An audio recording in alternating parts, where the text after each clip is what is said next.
আমরা সরকারি নির্দেশনা অনুযায়ী সকল মোটরসাইকেলের ড্রাইভিং লাইসেন্স এবং রেজিস্ট্রেশন ইত্যাদি চেক করে প্রত্যেকটি গাড়ির এগেনস্টে আমরা ফুয়েল কার্ড দিয়েছি।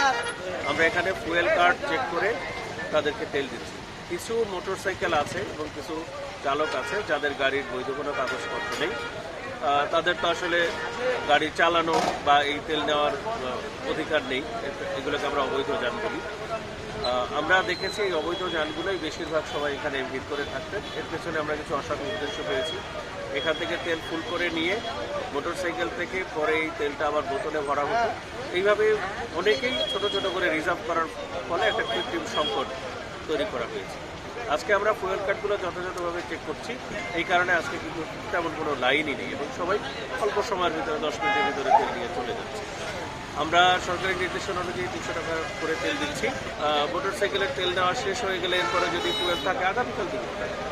আমাদের অন্যান্য গাড়ি আছে, প্রাইভেট কার আছে, তারা অনেক পরিবর্তে পেট্রোল নেয়, আমাদের থেকে যাবে। সর্বোপরি আমাদের যে পরিমাণ তেল দরকার, জ্বালানি তেল, তার থেকে বেশি উপজেলায় আছে। কিন্তু কিছু অসাধু চালক, অসাধু ব্যবসায়ী বিভিন্ন ক্যান ইত্যাদি নিয়ে অতিরিক্ত রিজার্ভ করার কারণে এই কৃত্রিম সংকটটা আমরা দেখতে পেয়েছি, যেটা আজকে থেকে আর হচ্ছে।